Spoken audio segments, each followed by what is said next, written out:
আজ দীপান্বিতা অমাবস্যা। মা কালিকা সারা বাংলার ঘরে ঘরে পূজিত হবেন আজ। নমস্কার বন্ধুরা, সকলে কেমন আছো? আশা করি মা ভবতারিণীর আশীর্বাদে সকলেই ভালো আছো। আজ আমরা কালী পুজোর এক অব্যাহত উপাচার বিষয়ে আলোচনা করব, যে উপাচার আমাদের তিতাব জ্বালা থেকে মুক্ত হতে আমাদের সাহায্য করবে। আসলে আমাদের মানব জীবন চায় শান্তি। আমাদের জীবনে আজকাল শান্তি নেই। তিতাব জ্বালার কারণে হয় অর্থ, হয় বৈভব, হয় কাম, নয় বিভিন্ন জ্বালায় আমরা চলছি।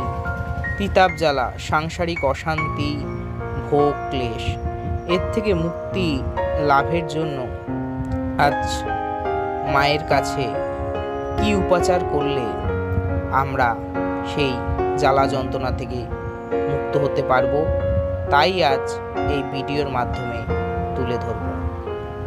আসলে আজ দীপান্বিতা অমাবস্যা। মা অত্যন্ত প্রসন্ন থাকেন।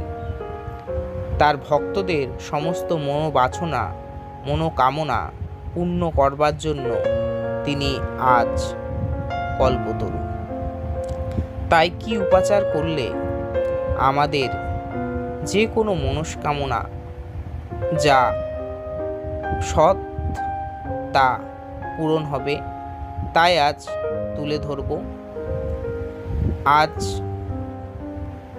রাতে আমরা যদি পঞ্চমুখী জবা, অভাবে যে কোনো লাল জবা, সঙ্গে একটি বেলপত্র, সঙ্গে একটি শ্বেত অপরাজিতা ফুল দিয়ে মায়ের শ্রীচরণে অর্পণ করে আমাদের যে জাগতিক দুঃখ কষ্ট তা মুক্তির জন্য মায়ের কাছে প্রার্থনা করতে পারি, তাহলে মা সেটি পূরণ করবেন।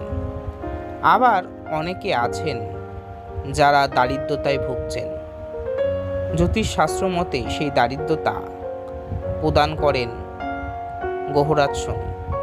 সেটিও আমাদের পূর্বজন্মের কর্মের ফল। কারণ